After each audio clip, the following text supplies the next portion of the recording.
Kecamatan Durensawit. Oke, dalam rangka Hari HIV Sedunia, Puskesmas Kecamatan Durensawit hari ini akan membahas tentang HIV/AIDS. Dan pada hari ini kita mengundang bintang tamu kita, para ODIF atau orang dengan HIV/AIDS. Oke, langsung saja ya, kita akan berkenalan dengan mereka, dengan Kakak Bunga. Silakan Kakak Bunga perkenalkan diri dan sejak kapan Kakak tahu terdiagnosa HIV? Dari tahun berapa ya Kak ya? Silakan Kak Bunga. Perkenalkan, nama saya Bunga, usia saya 32 tahun. Saya terdiagnosis HIV sejak tahun 2017. Oke, namanya Kakak Bunga ya, dan terdiagnosa HIV sejak tahun 2017. Oke, selanjutnya dengan Kakak siapa ini? Boleh Kak diperkenalkan dirinya Kak? Iya, saya Ronald. Saya dari 2017 mengidap HIV juga.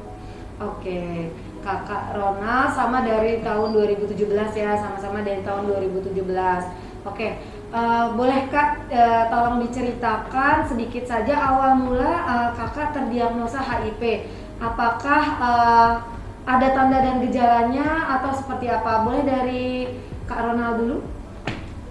Iya, kalau saya dulu berlatar belakang saya adalah pemakai narkoba suntik. Oke, Saya dulu Kak. pakai putau. Oke. Iya. Narkoba Jadi- suntik berarti Iya, disuntik langsung ke ya, Kak? darah, disuntik. Oh, oke. Iya, pakai jarum Oke, suntik. oke. Sendiri itu Kak?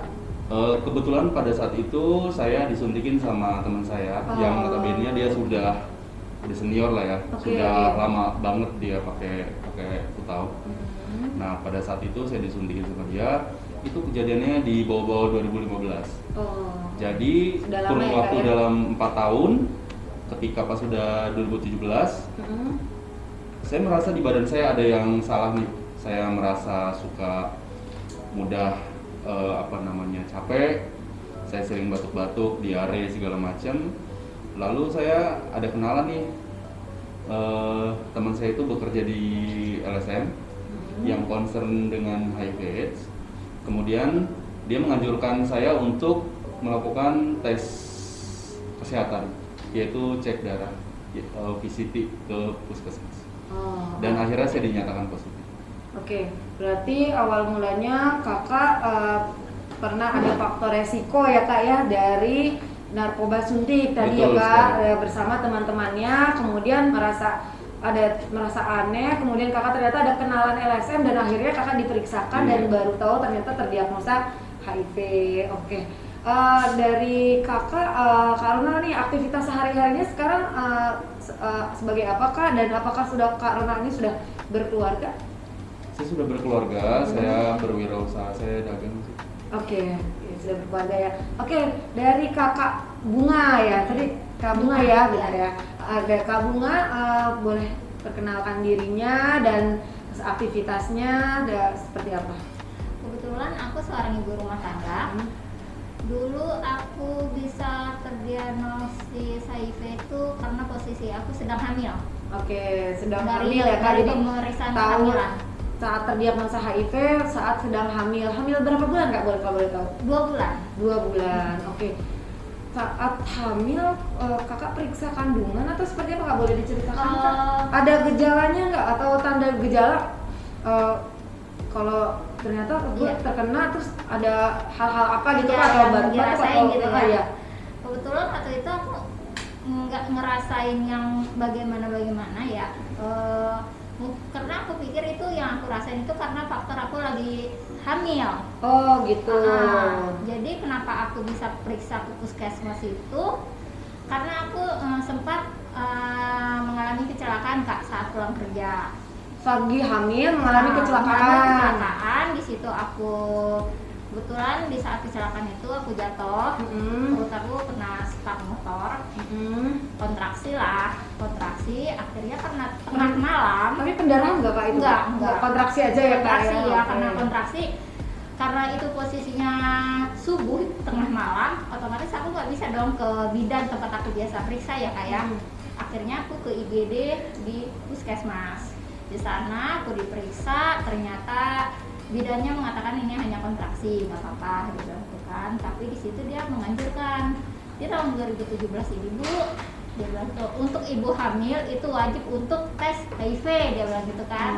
Otomatis oh ya udah kalau emang seperti itu, akhirnya aku disaranin besok paginya datang ke puskesmas Untuk periksa periksa HIV. kehamilan Jadi dan periksa HIV-nya. Oke, jadi saat kakak mengalami kecelakaan, kakak datang ke layanan kesehatan dan disarankan oleh bidannya untuk periksa HIV gitu ya Iya. kak ya. Dan ternyata di situ tahunya kakak terdiagnosa HIV. Jadi awal mulanya karena kakak pernah mengalami kecelakaan dan Iya. periksa ke bidan, kemudian dari bidan disarankan untuk ke layanan kesehatan lebih lanjut ke puskesmas kan itu ya? Ya, Kak? bukan ke bidan sih kak. Apa? Jadi ke IGD di Oh, puskesmas. oh gitu. kan. Jadi di situ disarankan untuk periksa HIV. Ah. Jadi terdiagnosanya mulainya dari situ ya kak Iya, ya. betul. Tapi saat kakak tahu terdiagnosa HIV itu sedang hamil 2 bulan ya kak ya.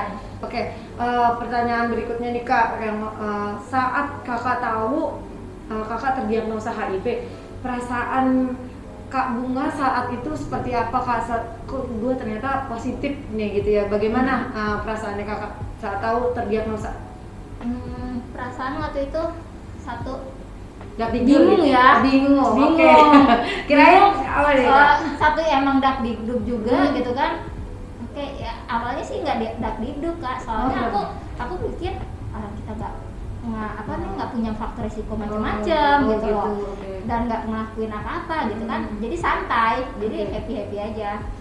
Pas di saat dokter kasih info ibu terkena HIV positif, di situ aku langsung cuman diem, bingung apa yang mesti dilakuin gitu loh. Masalahnya ini gue dapat dari mana nih gitu kan, sedangkan gue nggak ngapa-ngapain, tapi kenapa gue bisa pakai HIV ini? Karena kakak ibu rumah Lagi tangga, jadi iya kan? kakak bingung ya saat tahu diceritakan oleh pihak pelayanan kesehatan kakak terdiagnosa HIV. Iya, Cuman betul. terlintasnya bingung tahu dari mana, Dapat orang saya dari nggak mana, kenapa-napa gitu ya, ya. saya nggak pernah jajan gitu ya kak ya. Terus juga istilahnya aku langsung mikir stigma ya. Oke. Aduh kan kakak tahu sendiri lah stigma untuk orang HIV itu apa. Takutnya, Pasti lu HIV positif berarti lu bandung, nakal, ini banyak lah segala macam gitu. Udah mikirnya udah kemana-mana aja kak. Iya, persepsi orang ya kak ya Udah. mengenai HIV di masyarakat masih sangat besar. Jadi hal itulah yang membuat kakak jadi takut ya nanti Takut. bagaimana Nggak tahu. stigma di masyarakat kalau mereka tahu kalau kakak HIV gitu ya kak ya. Oke, dari kakak Ronald bagaimana kak saat tahu perasaan kakak saat tahu kakak ternyata terdiagnosa HIV, gimana kak, boleh diceritakan kak? Ya kurang lebih sama juga dengan Kak Bunga ya. Saya juga pada saat itu merasa bingung. Saya juga belum tahu HIV itu apa. Saya belum terpapar informasi kan tentang penularannya, tentang pengobatannya segala macam. Sampai pada akhirnya ya udah akhirnya saya banyak mendapatkan informasi dan akhirnya saya menerima ya, mau nggak mau menerima. Jadi yang saya tahu kakak beresiko, jadi ya sudahlah gitu ya. Iya. Tapi saat menerima, apakah kakak merasa aduh gimana nih, apakah hidup saya akan ada perasaan seperti itu atau ya udahlah gitu, pasrah aja gitu ya kak ya? Iya, sempat sih saya merasa hidup saya tidak berguna gitu saat itu kan. Saya merasa ya dulu kan saya beranggapan kalau saya kena ya berarti umur saya nggak lama lagi gitu, tapi ya ternyata itu nggak benar. Oke. Jadi tetap menerima dan tetap menjalani hidup ya, tetap semangat ya kak ya. Apalagi kalau kakak Bunga tadi sedang hamil dan mesti memikirkan kandungannya ya kak ya. Dan hamil tadi berapa bulan kak? Hamil 2 bulan. Di situ juga aku harus mikirin istilahnya si jabang bayi. Nih anak-anak yang di rumah juga masih kecil-kecil, banyak yang harus dipikirin waktu itu. Jadi harus tetap semangat ya kak Ya. ya. Jadi walaupun apapun yang terjadi, walaupun terdiagnosa, tapi ada orang lain yang butuh kakak di rumah gitu ya kak ya. Betul. Jadi tetap semangat. Oke, itu pertanyaan berikutnya kak. Bagaimana nih kakak menjalani kehidupan sehari-hari setelah tahu terdiagnosa HIV, apakah ada perbedaannya nih Kak saat sebelum dan sesudah terdiagnosa HIV? Apakah dari pihak keluarga ada tadi stigma atau gimana atau seperti apa nih Kak? Coba boleh diceritakan mungkin dari Kak Ronald dulu. Menjalani kehidupan sehari-harinya seperti apa? Sebetulnya tidak ada perbedaan yang cukup signifikan ya. Oke. Maksudnya ya sama lah seperti masyarakat lainnya. Saya masih bisa melakukan aktivitas banyak gitu, kayak kerja, kayak olahraga segala macam, kayak pasar. Biasa aja lah ya Kak, kayak biasa aja, orang biasa ya, aja. nggak ada Cuman yang masalah ya Kak. membedakan adalah di tubuh saya sudah ada virusnya, di tubuh orang itu tidak ada, dan akhirnya saya mempunyai kayak jadwal rutin gitu loh. Jadi setiap jam sekian saya harus minum obat. Gitu. Cuman yang membedakan tadi ada jadwal rutin yang harus Iya. minum obat. Oke. Dan dari pihak keluarga sendiri seperti apa nih Kak? Ada perbedaan nggak pas saat Kakak tahu? Pihak keluarga tahu atau tidak nih Kak? Status Kakak positif, terus ada dibedakan nggak? Itu seperti apa? Iya. Jadi pada saat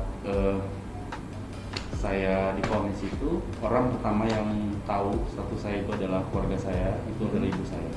Oke. Ya. Dan sempat saya Sempat. mendapatkan stigma dan diskriminasi di dalam keluarga. Saya sempat alat makan saya sempat dipisahkan dari anak-anak yang lain. Oh gitu. Jadi Dari adik-adik tempat saya. makan ya Kak yang Iya. dipisahkan dari pihak keluarga bahkan. Iya. Bukan Udah. dari teman atau apa, tapi dari pihak Dari sendiri. keluarga waktu saat itu tuh dari keluarga yang pertama kali saya merasa serius. Terus dari alat mandi dipisahkan, terus saya tidur harus sendirian dan masih baik lainnya. Oke. Kalau dari Kakak Bunga bagaimana Kak? Ada perbedaankah saat Kakak terdiagnosa atau sebelum terdiagnosa? Apakah dari pihak keluarga sudah tahu? Seperti apa? Boleh diceritakan Kak? Kalau dari aku sebenarnya sedikit. Kalau dari Kak Ronald mungkin dia yang mendapat stigma dari keluarga ya Kak ya. Kalau waktu itu aku yang menstigma diriku sendiri.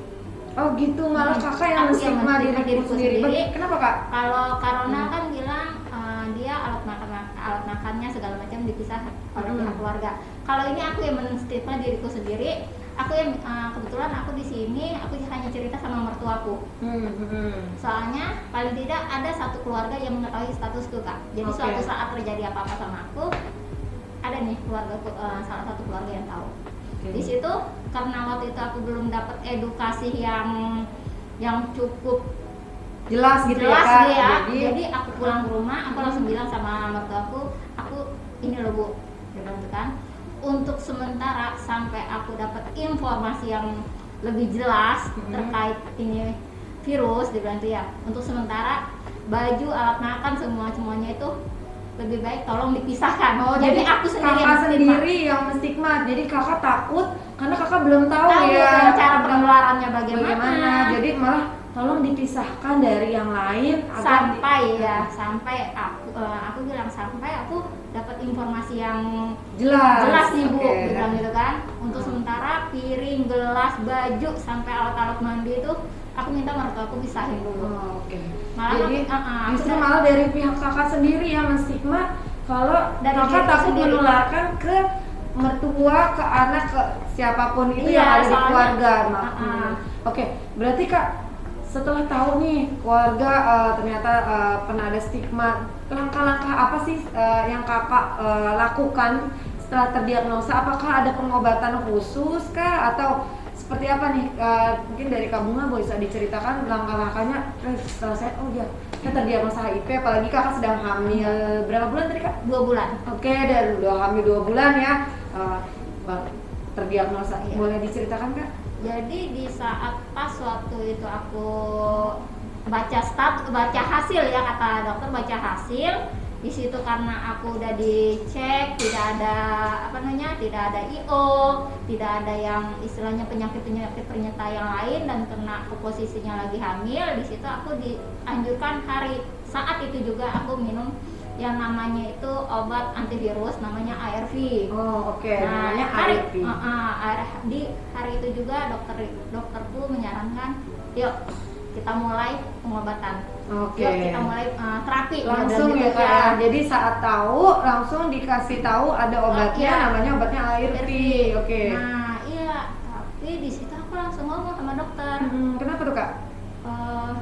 Dok, berapa lama aku harus minum obat? Gitu kan. Sedangkan aku sendiri aku cerita sama dokter, aku fobia obat dok, aku takut sama obat. Karena Kakak nggak pernah minum obat atau gimana? Nggak pernah minum obat. Emang selama ini aku nggak pernah minum obat. Di situ dokter bilang, tapi obat yang untuk menekan si virus ya ini ARV ini, dia bilang gitu kan. Disitulah kita cari solusi. Cari solusinya bagaimana nih si obat bisa masuk ke tubuhku untuk menekannya si virus. Dan itu, wow, Kenapa Kak? obatnya gede banget. Oh gitu. Udah Kakak fobia obat, ternyata obatnya ternyata gede banget ya. Iya. Tambah ya kayak tambah. Zoom, gitu. Terus bagaimana Kak? Akhirnya Kakak mau minum obat tersebut sedangkan Kakak fobia. Fobia. Jadi di situ aku pikir gue nggak boleh egois. Oke. Kalau gue egois, berarti nih istilahnya anak yang kasarnya ya, jabang bayi di perut, dia nggak salah apa-apa gitu loh kan. Kalau gue nggak minum, berarti dia juga terinfeksi sama gue gitu kan. Jadi Kakak mempertimbangkan iya, di situ. ada kandungan, ada janin yang ada di dalam kandungan Iya, Kakak dia ya. nggak salah gitu. Betul. Nah, dari pihak suami tahu nggak Kakak kan lagi hamil nih. Nah, suami diperiksakan atau gimana Kak? Diperiksakan Kak. Oke. Di hari itu juga Di hari itu juga. diperiksakan. Kakak anaknya ada berapa Kak? 3. Ada Jadi, 3 dan semua di. tes. Jadi Oke. aku terdiagnosa ini di saat hamil anak 3. Oke, anak ketiga ya Kak ya, lagi hamil 2 bulan dan semua diperiksakan dan Semuanya. akhirnya Hasilnya anakku yang ke-1, yang kedua itu negatif, tapi suamiku positif. oh oke. Jadi ada Ya, suami juga. setelah digali-gali gitu juga. Jadi sebenarnya emang aku tahu, cuman akhirnya faktor resikonya emang ada di suamiku. Dari suami gitu. ternyata ya Kak ya. Jadi karena kan Kakak ininya backgroundnya adalah seorang Ibu rumah tangga, gitu Jadi kan. tadi kata Kakak, gua nggak ngapa-ngapain kok, dibilang ini ya kata tadi Oh, ya kata dokter ya. Jadi garis. garis. Jadi makanya oke. Jadi pas digali ternyata dari pihak suami dan Kakak berobat ya dengan minum obat ARV dan ternyata anaknya gimana Kak? Di dalam kandungan lahir kah, sehat kah, atau seperti apa Kak? Jadi kebetulan waktu itu aku lahiran normal Kak. Oh normal, bukan Dan- sesar ya Kak? Alhamdulillah ya. Sebenarnya itu tidak dianjurkan. Oke. Tidak dianjurkan oleh pihak dokter, tapi karena aku waktu itu aku ada kendala selalu kontraksi. Oh. Usia kandunganku 32 minggu, aku kontraksi, datang ke rumah sakit itu udah pembukaan 7. Wow, oke. Pembukaan 7 berarti kan itu udah bentar lagi mau lahiran dong. Jadi mau nggak mau ya udah lahiran normal. Alhamdulillah. Dan anaknya Alhamdulillah, puji syukur, anakku negatif Kak. Oke. Berarti alhamdulillah karena Kakak negatif ya Kak? Negatif ya karena Kakak minum obat ARV tadi. Dari Alhamdulillah. semenjak terdiagnosa sampai detik Dari ini. awal Kakak terdiagnosa usia hamil 2 bulan, Kakak rutin minum ARV dan ternyata alhamdulillah Allah kasih hadiah anaknya sehat Negatif. dan lahir normal dan negatif teman-teman. Perlu dikasih bawahi negatif. Jadi setelah minum obat ARV ternyata si bayi juga negatif. Tidak tertular dengan si ibunya. Kalau dari Kakak Ronald ini seperti apa nih Kak setelah tahu Kakak terdiagnosa, ada apa langkah-langkah pengobatan sama yang tadi seperti Kak Bunga ceritakan? Boleh Kak Ronald ceritakan Kak? Ya, jadi saya ada sedikit perbedaannya dari Kak Bunga ya. Kalau Kak Bunga kan dia hari itu periksa, kemudian dinyatakan positif, dan lalu dokter memberikan obat di hari itu. Tapi kalau saya, karena berlatar belakang saya pengguna dulu, jadi saya ada beberapa pemeriksaan lagi, yaitu pemeriksaan fungsi hati, fungsi ginjal. Ya, dan supaya nanti ketika nanti hasilnya sudah keluar, nanti dokter lebih mudah untuk memberikan obat jenis Terapi ya? ARV apa yang diberikan. Oke, berarti ada pemeriksaan khusus kalau di Kakak ya. Jadi untuk terapi apa yang harus diberikan gitu ya. Teman-teman sangat menginspirasi sekali ya bintang tamu kita pada hari ini. Kita menghadirkan narasumber dari Puskesmas Kecamatan Durensawit yaitu Dr. Rian. Beliau juga salah satu mentor HIV di wilayah Jakarta Timur. Oke, kita panggilkan saja Dokter Rian Haryani. Kepada Dokter Rian, kami silakan. Apa kabarnya nih dok? Alhamdulillah sehat. Sehat ya dok, alhamdulillah. Dokter tadi adalah salah satu dokter yang merawat pasien HIV di Puskesmas Kecamatan Durensawit, dan juga beliau ada salah satu mentor di wilayah Jakarta Timur untuk untuk bidang HIV ya dok ya, mentor HIV. Oke, yang mau saya tanyakan nih dok, sudah berapa lamakah dokter menangani pasien-pasien HIV? Boleh diceritakan dok? Ya, untuk menangani pasien HIV itu sebetulnya seiring dengan layanan PDP HIV yang ada di Puskesmas Kecamatan Durensawit. Jadi layanan PDP HIV di kita itu dari tahun 2017. Jadi waktu itu dari tahun 2017, tapi masih satelit, artinya masih mengampu. Kemudian tahun 2018 sampai saat ini layanan PDP HIV kita namakan layanan kenangan. Oke. Jadi layanan kenangan sudah bisa melakukan dukungan, perawatan dan pengobatan pada pasien-pasien ODIS secara mandiri. Oke dok, berarti sudah cukup lama juga ya dok, dari tahun 2017 ya di Puskesmas Kecamatan Durensawit. Nah dok, dari tadi nih saya sudah berbincang-bincang dengan bintang tamu kita nih yang sangat menginspirasi sekali, Kak Ronald dan Kak Bunga, mengenai mereka bagaimana pertama kali terdiagnosa, bagaimana mereka mengikuti pengobatan dari anjuran dokter. Nah, sebenarnya yang ingin saya tanyakan pertama dok, poin pertama, HIV itu seperti apa sih dok penularannya, dan HIV itu apa? Jadi Sebenarnya memang sangat disayangkan ya ketika misalnya seperti Kak Bunga akhirnya merasakan stigma pada diri sendiri, kemudian seperti Kak Ronald mendapatkan stigma atau diskriminasi dari lingkup keluarga.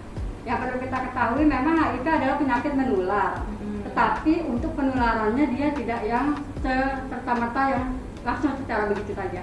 Yang menjadi 3 gerbang pintu utama penularan dari HIV adalah cairan darah, cairan sperma, cairan vagina.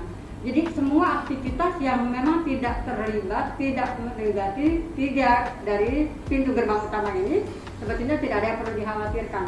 Jadi kalau misalnya mau aktivitas, misalnya menggunakan alat makan bersama, itu tidak menjadi masalah. Oh, nggak masalah ya dok? Nggak masalah.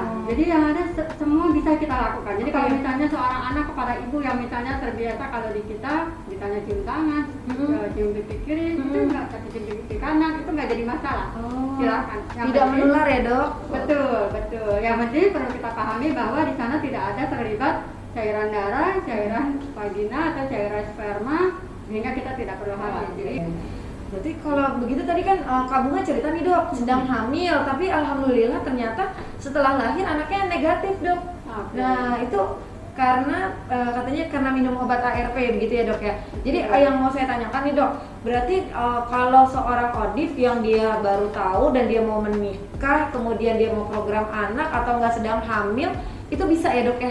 Ada programnya agar si anak bayi yang di kandungan atau dia mau program tidak terkena gitu ya dok ya? Bisa. Jadi kondisinya kalau misalnya memang pada saat lagi kontrol gitu ya, kemudian kondisi kontrol hamil diperiksa ternyata baru diketahui, mungkin kita sama-sama tahu ya kisah yang dialami oleh Kak Bunga.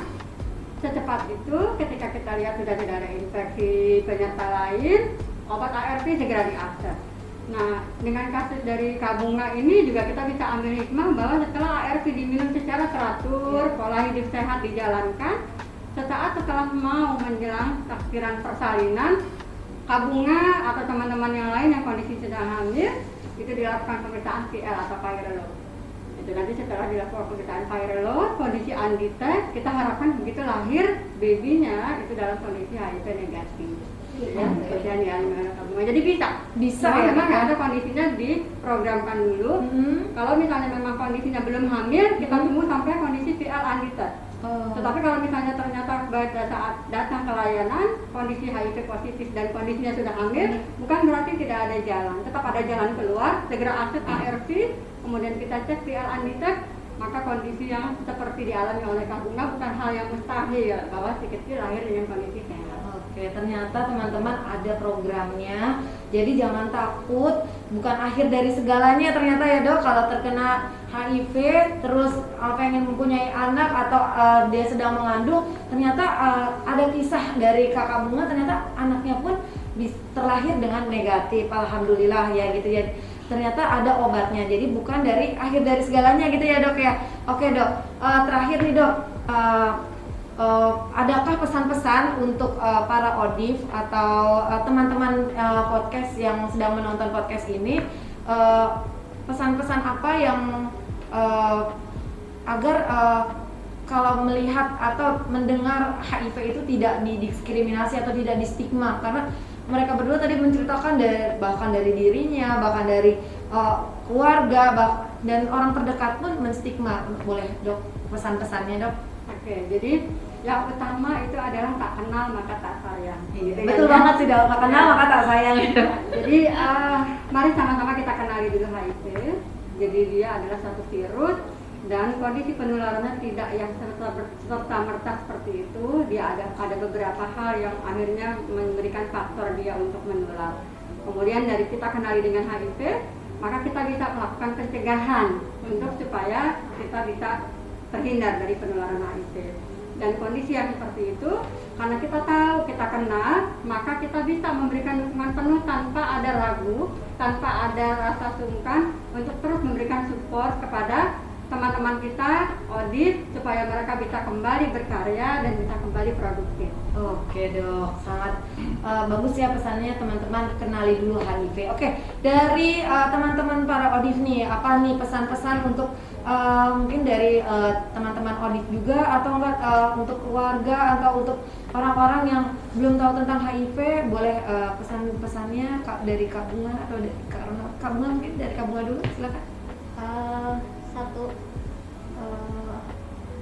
belum tentu dengan kita HIV positif itu dunia berhenti, ya belum tentu ya. Kita sudah dinyatakan HIV positif, dunia kita berhenti. Oke, bukan akhir dari segalanya gitu ya Kak ya. Dari segalanya. Kayak lagu Terus dong Kak. ya, Karena akhir ada dari satu segalanya. pesanku untuk teman-teman atau untuk orang yang di luar sana. Kami orang HIV positif hanya butuh motivasi, dukungan, Oke, dan perlu jangan dukungan stigma ya. kami. Oke, perlu digarisbawahi ya, jangan memberikan stigma atau diskriminasi, tapi mereka butuh dukungan. Tuh. Oke, dari Kakak Ronald, seperti apa Kak? Boleh pesannya Kak? Ya, saya mau mengajak teman-teman di luar sana yang merasa beresiko, merasa masih pada pakai barang begituan, maksudnya narkoba. Kalau memang kalian ingin lebih sehat, ketahui status HIV kalian lebih dini, periksakan diri kalian ke layanan lebih cepat agar dapat mendapatkan pengobatan lebih cepat dan lebih dini. Oke. Ingat, HIV itu bisa menginfeksi siapa saja. Oh, betul. Oke, jadi pesan dari Kak Ronald untuk para mungkin yang masih memakai narkoba, cepat ketahui status HIV Anda, jangan sampai tertunda gitu ya Kak, lebih dini, lebih cepat, lebih bagus dapat pengobatan, dan siapapun bisa terinfeksi HIV. Jadi jangan melakukan diskriminasi atau stigma, tapi berikan dukungan. Tadi kata Dokter Rian, kenali dulu HIV-nya, tahu cara penularannya, dukung para ODIF secara penuh dan tidak memberikan diskriminasi atau stigma. Oke, kalau begitu teman-teman semuanya, mudah-mudahan dalam podcast kali ini bisa menambah wawasan dan ilmu yang mengenai HIV/AIDS, dan pada podcast hari ini adalah mengenai Hari HIV/AIDS sedunia. Mungkin Dokter Rian bisa memberikan tema mengenai Hari HIV/AIDS. Oke. Hari AIDS sedunia memang jatuh di tanggal 1 Desember, di mana kita tahu sejarahnya itu adalah dari tahun 1988. Dan tema Hari AIDS sedunia tahun 2021 ini adalah Akhiri AIDS, Cegah HIV, Akses untuk Semua. Oke, akhiri AIDS, cegah HIV, akses untuk semua. Coba mungkin Kak Bunga sama-sama ya kita ngomong yuk. Akhiri AIDS, cegah HIV, akses untuk semua. Oke, bagus ya teman-teman temanya untuk tahun 2021 ini ya Dok ya. Oke, sampai jumpa kembali di podcast berikutnya. Sampai jumpa kembali dalam Obat Obrolan Sehat Puskesmas Kecamatan Durensawit. Salam sehat Puskesmas Kecamatan Durensawit.